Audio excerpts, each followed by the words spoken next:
Muito bem, então a nossa aula 13 é acústica. Acústica é a parte da física que estuda o som, que estuda as ondas sonoras. Vamos se lembrar que o som é sempre uma onda longitudinal e ele sempre se propaga no meio material. Então o som é uma onda mecânica. O que é o som? O som é toda onda mecânica perceptível ao ouvido humano. Para ser som, a gente tem que escutar. O que a gente escuta? A gente escuta ondas mecânicas de frequência entre 20 e 20 mil Hz. Então isso é bem importante. Ó. Som, para ser som, a frequência tem que ser maior do que 20 Hz e a frequência tem que ser menor do que 20 kHz. O que é 20 kHz? São 20 mil Hz. Se tu tiver abaixo de 20 Hz, menos de 20 Hz, isso se chama infrassom. E se tu tiver acima de 20 mil Hz, mais de 20 mil Hz, a gente não escuta, se chama ultrassom. Então cuida, gurizada, infrassom e ultrassom não são som, porque a gente não escuta. Som é só o que a gente escuta. Beleza? Essa parte inicial é fácil. A velocidade do som depende do meio. Bom, isso não é novidade nenhuma, né? Em qualquer onda, a velocidade depende do meio. No caso do ar, depende também da temperatura do ar, tá? A velocidade padrão que a gente usa para o som é 340 metros por segundo. Só que ele só anda a 340 metros por segundo se a temperatura for de 20 graus Celsius, tá? Por exemplo, se a temperatura for de 0 graus Celsius, se o ar estiver mais frio, já cai a velocidade para 330. Então, a velocidade depende do meio, né? A velocidade padrão no ar é 340 metros por segundo. Se o meio não for o ar, o que acontece? Existe uma regra geral que a gente usa. Como o som é vibração, quanto mais próximas as moléculas estiverem, maior a velocidade. Então a regra geral diz que a velocidade do som no sólido é maior que a velocidade do som no líquido, que é maior que a velocidade no gás. Isso é uma regra geral, tá? Existem exceções. O que é bom saber para entender isso? A velocidade do som no chumbo, vai anotando aí no teu livro, a velocidade do som no PB, no chumbo, é aproximadamente 5.000 metros por segundo. Ele é muito rápido no chumbo, porque o chumbo é muito, muito denso. A velocidade do som na água pura, já cai para aproximadamente 1.500 metros por segundo. E a velocidade do som no ar, se tu quiser botar aqui, mas já tem lá em cima, não custa nada revisar, repetir, a velocidade do som no ar é 340 metros por segundo. Então nota que conforme o meio vai ficando mais denso, a velocidade do som vai aumentando. Então, continuando. Como o som é uma onda mecânica, ele não se propaga no vácuo. Nos demais meios, ele pode sofrer reflexão, refração, interferência e difração. Te lembra? Existem 5 fenômenos ondulatórios, mas o som só sofre 4. O som não sofre polarização. Som não pode ser polarizado. Isso é bastante perguntado, tá? Por que o som não pode ser polarizado? Porque ele é longitudinal. Só podem ser polarizadas ondas transversais, então o som não pode ser polarizado.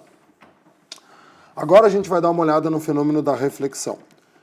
Por causa da reflexão, um observador fixo, olha aqui, ó, o observador tem que ser fixo, ele pode receber, né, o som de duas maneiras diferentes. Essas duas maneiras diferentes vão criar o eco e a reverberação. Então, assim, eco e reverberação são formas diferentes do mesmo fenômeno. Que fenômeno que é esse? Reflexão. O que é o eco? O eco é quando a sensação causada pela onda direta já se extinguiu. Já se extinguiu a sensação causada pela onda direta. Quer dizer, o que acontece no eco? Tu vai lá na frente, né, de uma montanha, de um vale, e tu grita, alô! Tu espera um pouco e aí tu escuta alô de novo. a sensação causada pela onda direta, a sensação causada pela onda original já deve ter sumido. Quando isso acontece, quando esse fenômeno acontece, existe o eco. Bom, o que eles vão cobrar sobre o eco? Para que ocorra o eco, o observador ele deve estar a uma distância mínima do obstáculo. Essa distância mínima a gente usa como padrão 17 metros, tá vendo aqui, né? Se tu não tiver a distância mínima de 17 metros, o eco não vai ocorrer, tu não vai conseguir escutar o eco. Por quê? Por causa de uma coisa chamada tempo de remanescência. O que é o tempo de remanescência? Que é aproximadamente para o ser humano 1/10 de segundo. É o tempo que o som dura dentro do nosso ouvido. Então o que acontece? Quando tu grita uma palavra, tu grita alô.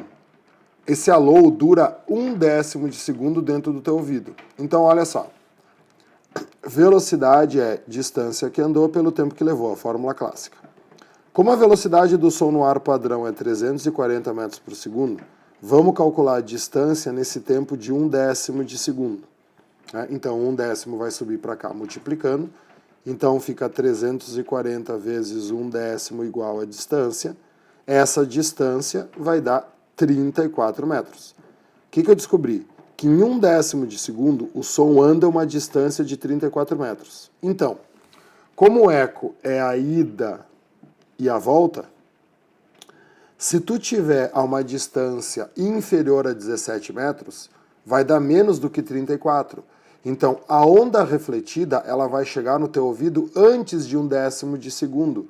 E aí, a sensação causada pela onda direta ainda não vai ter se extinguido. E aí, tu não vai conseguir distinguir o som original do eco. Então, o truque é que o eco, ele deve ser, né, tu tem que ter acabado com a onda original. Tu tem que conseguir distinguir que aquela onda é o eco. E para isso, tu tem que estar a uma distância mínima de 17 metros. Só vamos entender o seguinte. Esses 17 metros veio dessa velocidade aqui, ó, de 340 metros por segundo. Então, não adianta tu decorar esses 17, porque tem questões que dizem que a velocidade não é 340, é 330. Então, essa distância mínima varia. O número que tu pode decorar é esse número aqui, ó, 1/10 de segundo. O tempo de remanescência pode ser decorado, porque esse não vai mudar nunca. Aí vamos supor, eu tô se eu já fizer a fórmula aqui, ó, o que é distância? Velocidade vezes tempo, né? Já vou passar multiplicando, tá? Eu tô num lugar que a velocidade do som é 330. Tá, mas qual é o tempo de remanescência? O tempo de remanescência é 1/10 de segundo. Então isso vai dar uma distância de 33 metros. 33 dividido por 2, para mim fazer a ida e a volta, vai dar 16,5 metros. Então, nesse caso, a distância mínima que eu tenho que estar do obstáculo para ouvir o eco é 16,5, tá? Então, não decora os 17, decora 1/10 de segundo. Para que o eco seja entendível, ele deve ter uma diferença de 1/10 de segundo da onda original. Por isso que existe essa distância mínima. O segundo fenômeno causado pela reflexão é a reverberação. A reverberação é uma coisa muito importante, é um fenômeno muito mais comum que o eco. A reverberação ocorre em qualquer ambiente fechado. Sempre que você estiver num ambiente fechado, no teu quarto, no banheiro, na sala de aula, o som sempre vai reverberar. Qual é que é a diferença da reverberação para o eco? Na reverberação, a pessoa recebe o segundo som antes que termine o tempo de remanescência do primeiro. Quer dizer, tu não consegue distinguir o primeiro som do segundo som como no eco. Então, no eco, tu deve conseguir fazer a distinção. No eco, tu tem que distinguir o primeiro som do segundo. Na reverberação, não. Na reverberação, é como se fosse um reforço. A reverberação também é chamada de reforço. O som refletido, o segundo som, ele reforça o primeiro som. E aí tu tem uma sensação única, mais intensa e prolongada, que é o que acontece no ambiente fechado. Olha essa foto aqui, ó. Aqui tu tem um cara em cima do palco falando. O som que esse cara produz, ele vai subir, vai bater no teto e vai vir para o escutador. Uma parte desse som vai vir para trás, vai bater no teto e vai vir para esse escutador. Quer dizer, o que tu tá vendo aqui nesse desenho? Esse cara aqui, ó, o escutador, ele está recebendo múltiplas impressões sonoras, tá vendo? Vários sons estão chegando nele. Só que todos esses sons devem chegar num tempo, né? O tempo que esses sons chegam deve ser inferior a 1/10 de segundo, porque senão viraria eco. Então, esse tempo sendo inferior a 1/10 de segundo, ele não consegue distinguir entre o som original e o som refletido. E aí o som refletido, ele reforça o original. Por isso que em ambiente fechado é mais fácil da gente escutar as pessoas, por causa desse reforço. É o mesmo fenômeno que acontece numa concha acústica, olha aqui, ó. Tem uma pessoa aqui no palco tocando um instrumento musical. Uma parte desse som, ele vai reto aqui para a plateia.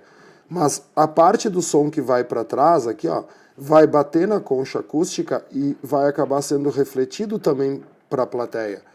Por isso que a concha acústica é muito utilizada em ambientes a céu aberto, porque ela faz com que a plateia que está aqui receba múltiplas impressões sonoras. Então, uma impressão sonora reforça a outra.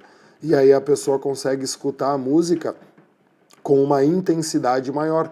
Parece que a música foi ampliada, né? Tu tem um aumento no volume da música por causa dessas múltiplas impressões sonoras que chegam no cara. Então a diferença do eco para a reverberação é que o eco tem distância mínima, porque tu tem que distinguir. A reverberação não tem distância mínima, ela sempre vai ocorrer num ambiente fechado. E tu não consegue fazer a distinção entre os dois sons. Beleza? Vamos para a próxima página. Bom, aqui, pessoal, tá a parte que mais é pedida, tá? E é a mais fácil.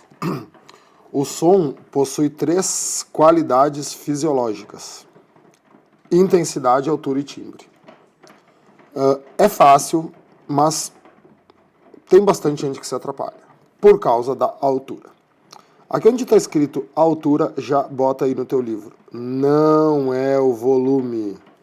Não é o volume. Aqui a confusão que existe é o jeito que a gente fala. Ah, essa música eu gosto, levanta o volume. Não se levanta o volume se aumenta.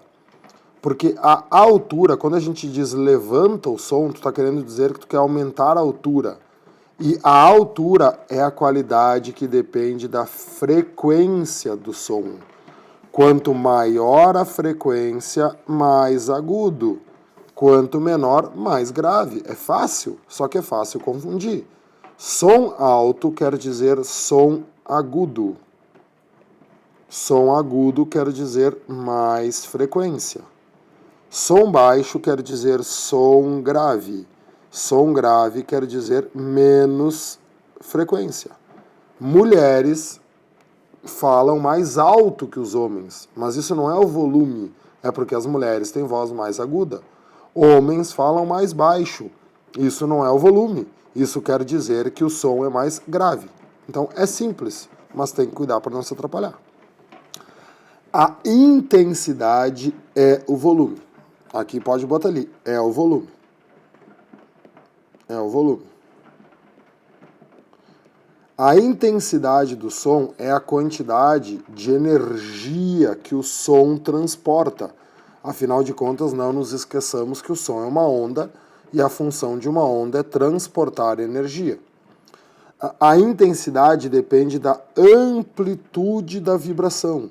Quanto maior for a amplitude da onda, mais forte vai ser o som. Então a intensidade quer dizer som fraco ou som forte. A intensidade de uma onda tem fórmula, tá? Qualquer onda, a intensidade de qualquer onda não é só a intensidade sonora, tá? A intensidade de qualquer onda é a potência por unidade de área. Tanto é que no sistema internacional ela é medida em watt por metro quadrado. Então olha só, a intensidade do som, vamos chamar de I, é potência por área. Quando tu aumenta o volume, o que tu está fazendo? Tu está aumentando a potência do som naquele determinado espaço onde tu te encontra. Então tu está colocando mais watts na mesma área, por isso que tu está aumentando a intensidade. O ser humano ele pode detectar uma variação de intensidade muito grande.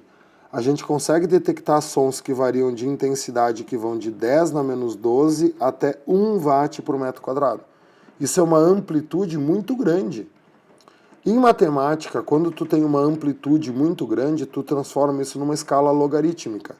E essa escala logarítmica acabou sendo chamado de decibel. Esse símbolo aqui, ó, tá, é o decibel, dB. Decibel é 10 vezes o logaritmo da intensidade sonora dividido pelo I.O. O que é o I.O.? O I.O. é um valor fixo, que é o 10 na menos 12, é a primeira intensidade que existe.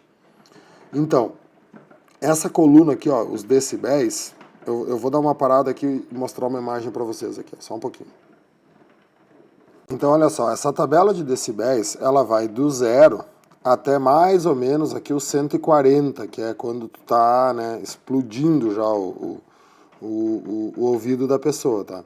Então isso seria a decolagem de um avião, e aí então, olha só, o que tu tem aqui, né? Sala com conforto acústico, uma região deserta, um quarto, tá vendo? Vai aumentando, né? De 10 decibéis até 140 decibéis. O que acontece? Como lá era muito grande, né? Aqui tu teria o 10 na menos 12 e aqui tu teria o 1. Então, ao transformar, né, 10 na menos 12 watt por metro quadrado, 1 watt por metro quadrado. Então, como essa escala é uma escala, né, que tem muitos números daqui até aqui, transformando numa escala logarítmica, tu reduz essa tabela de 10 até aproximadamente 140. Então, é difícil cair questões sobre isso, tá? É uma curiosidade. Mas caso caia, né, usa escala logarítmica. Tu sabe matemática, faz o logaritmo e não dá nada. Então, isso é a intensidade, tá? Aquilo que depende da amplitude. E a última característica sonora é o famoso timbre. O timbre é muito importante, o Enem gosta muito de timbre. O timbre, ele é determinado pelo formato da onda. O timbre é a característica que define a fonte sonora. Tá?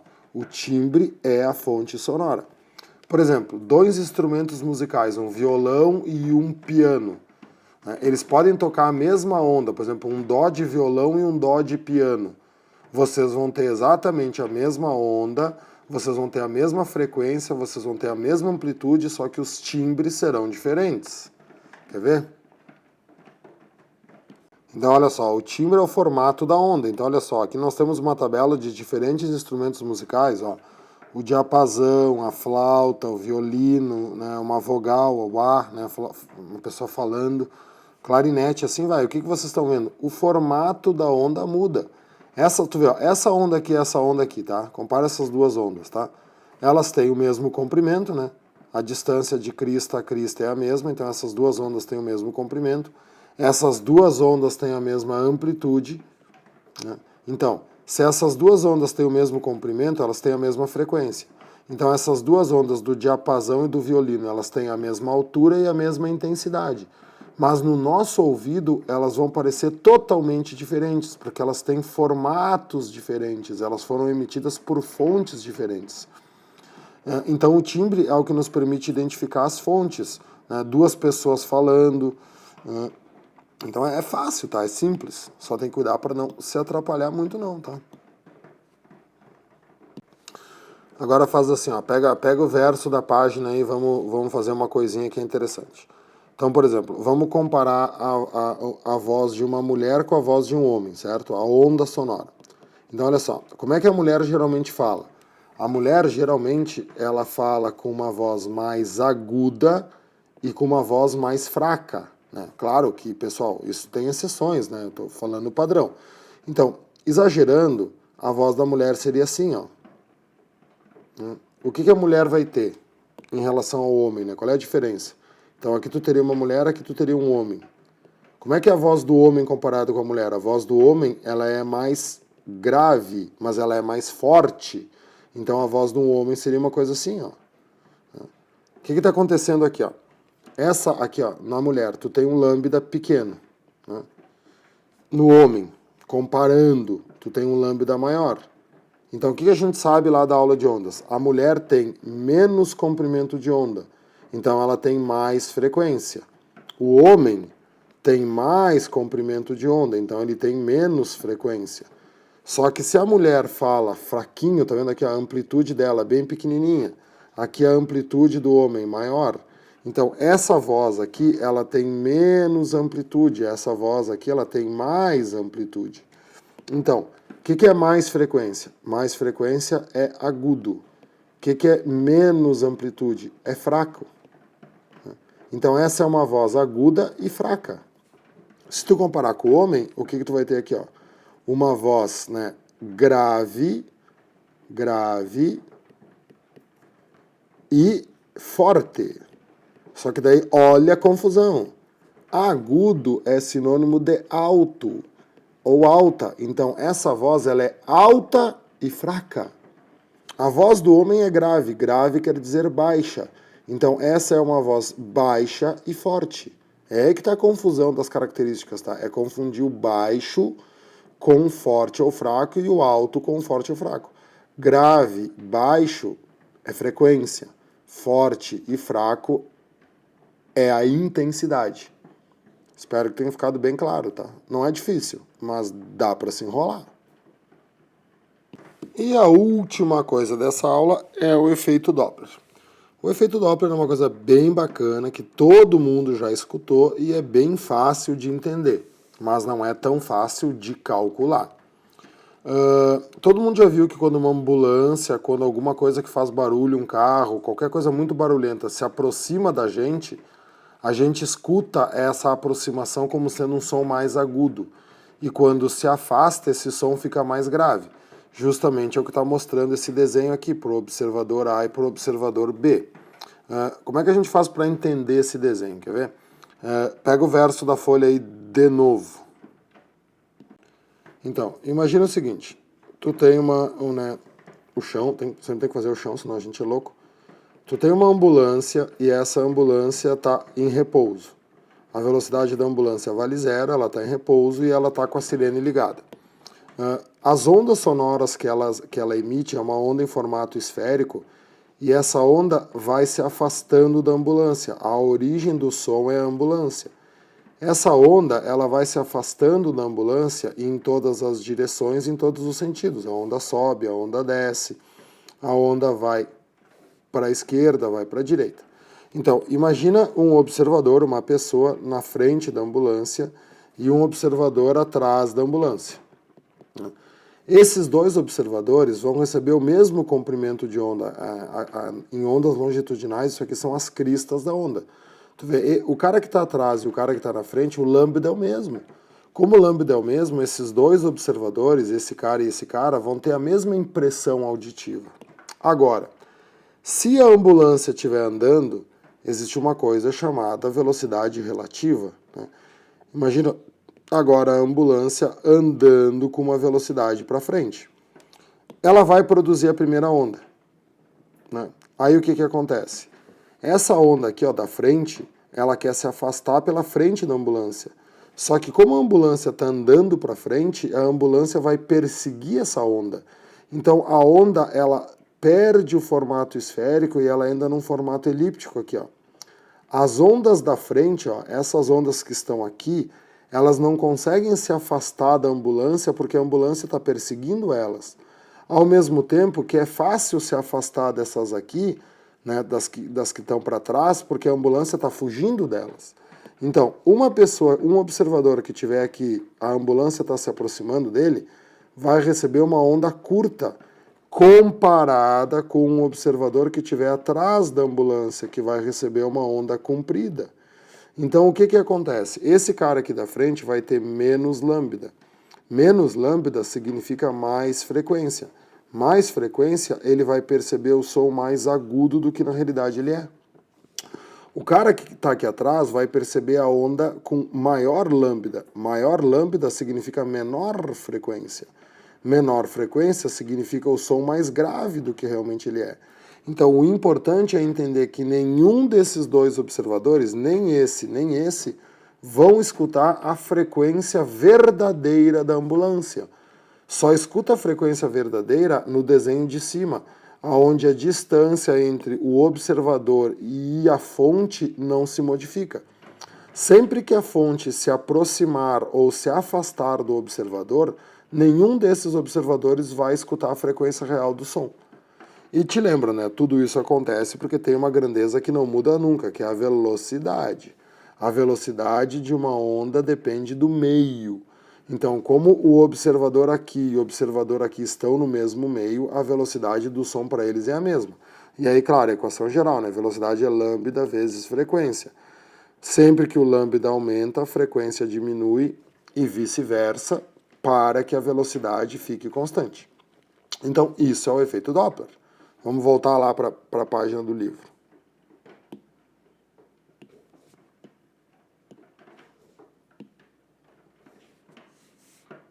Beleza, então revisando, né?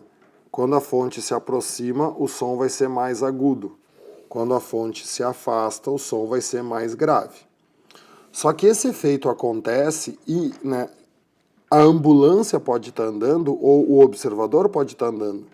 Pode acontecer o efeito Doppler se a ambulância estiver parada e esse cara estiver correndo na direção da ambulância.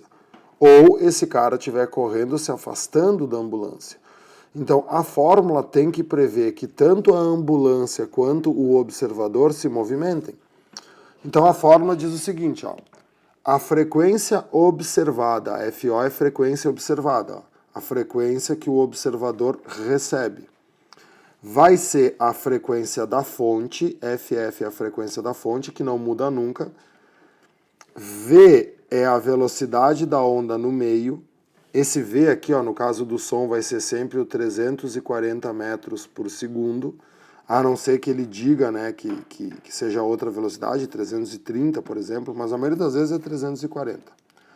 O VO é a velocidade do observador em relação à fonte, e o VF é a velocidade da fonte, no caso da ambulância está andando.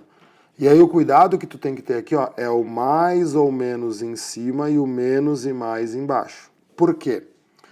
Os sinais superiores dessa fórmula, então assim, ó, mais em cima e menos embaixo são os sinais superiores, devem ser usados para aproximação. E os sinais inferiores, menos ou mais embaixo, devem ser usados no afastamento. Parece ser uma coisa bem complicada à primeira vista, mas não é, porque o negócio é tu saber o resultado antes de fazer. Olha aqui, ó. A frequência do observador, a frequência que tu recebe é a frequência da fonte vezes, tá? Multiplicado por uma fração, tá? Essa fração vai ser a velocidade do som mais ou menos a velocidade da fonte. E embaixo tu vai ter a velocidade do som menos mais a velocidade do observador, certo? Desculpa, eu troquei aqui. A velocidade do observador em cima, a velocidade da fonte embaixo. 90% dos exercícios, gurizada, um desses aqui vai ser zero. Ou o observador está parado, ou a fonte está parada. Eles não vão fazer um exercício que o observador anda e a fonte também anda. Então, geralmente, um desses dois vale zero. E aí é só tu ver que isso aqui é uma fração, né? Uma fração sempre dá mais que 1 ou menos que 1. Porque como essa frequência da fonte vai ser multiplicada por essa fração, tu já vai saber a resposta antes se a frequência ouvida tem que dar mais ou tem que dar menos. E aí tu consegue saber se tu tem que somar ou se tu tem que subtrair. Quer ver? Ó, vou fazer um exemplo que vai ficar mais fácil de entender. Vou usar uma questão ali do tema de exemplo. Não te apavora, calma. Olha só, essa questão número 1 aqui da Unisc, tá? Uma pessoa em uma parada de ônibus ouve o som emitido por uma sirene de um carro de polícia que se afasta com velocidade de 72 km por hora. Sabendo que a velocidade do som é 340 metros por segundo e a frequência emitida pela sirene é 2.000 Hz, a frequência ouvida pelo observador. Então vamos pensar. Nesse caso, o observador está parado e a fonte, né, o carro de polícia que está andando. Já vamos botar aqui, né, 72 km por hora são 20 metros por segundo. O exercício falou que o observador, né, que o carro está se afastando do observador. Quando o carro se afasta, a frequência diminui. Então, se a frequência original é 2.000 Hz, a resposta tem que ser menos que 2.000 Hz. Então, não pode ser a letra A. E aí tu vê, né, o Nisk não botou nenhuma outra opção aqui que desse para cancelar. O que diz a fórmula? A fórmula diz que a frequência observada, a frequência ouvida, é a frequência da fonte vezes uma fração. Como é que é essa fração? A velocidade do som mais ou menos a velocidade do observador, dividido pela velocidade do som menos mais a velocidade da fonte. O que eu falei para vocês? 90% das vezes, um desses dois vale zero. Quem que vale zero agora? O observador, porque o observador está parado. Então, o que vai ser a frequência observada? Vai ser a frequência da fonte. Quanto vale a frequência da fonte? 2.000 vezes a nossa fração. Como a velocidade do observador é zero, a velocidade do som é 340. Então aqui em cima vai 340. Aí aqui embaixo tu tem 340 e agora tu vai ter que ver se tu vai ter que fazer menos ou mais com a fonte. Só que daí pensa comigo. Tu já sabe que a resposta é menos que 2.000. Para dar menos que 2.000, tu tem que fazer 2.000 multiplicado por uma coisa menor que 1, né? 0, alguma coisa. Então imagine que tu resolva somar aqui. Qual é a velocidade da fonte? A velocidade da fonte é 20, então mais 20. Cara, tu vai ter 340 dividido por 360. 340 dividido por 360 é menos que 1? Sim, é menos que 1, tá certo. Agora imagina que eu erre, né? Que eu faça aqui, menos, tá? Menos 20. Cara, se eu botar menos 20, eu vou fazer 340 menos 20, 320. 340 dividido por 320 dá mais que 1. E aí a frequência não diminuiria, a frequência aumentaria. Por isso que esse negócio do sinal tu não precisa te estressar. Então, como eu sei que tem que dar menos, eu tenho que botar aqui mais. Então, a frequência observada vai ser 2.000 vezes uma fração, que é 340 dividido por 360. Daí tu corta o zero, simplifica. Né? Claro que aqui vai ter que fazer o cálculo, não tem jeito, tá? Isso aqui vai dar aproximadamente, vai dar 1888,88. Então a gente arredonda isso para 1889 Hz. No final sempre tem uma matemática chata. Então o efeito Doppler não é difícil quando cai com equação, pessoal, porque tu tem que pensar antes se a frequência tem que aumentar ou se a frequência tem que diminuir. Mas claro que é bom, né, dar uma olhadinha nessa fórmula, dar uma estudada nela, porque ela é uma fórmula meio chata de decorar. Só que tu vai ver que aí nos temas, tá, a maioria das perguntas sobre efeito Doppler são teóricas. É difícil cair uma questão de efeito Doppler que tu tem que saber a fórmula. O mais interessante é saber a teoria. Então agora faz todos os exercícios e qualquer dúvida me pede em aula. Obrigado, bom estudo.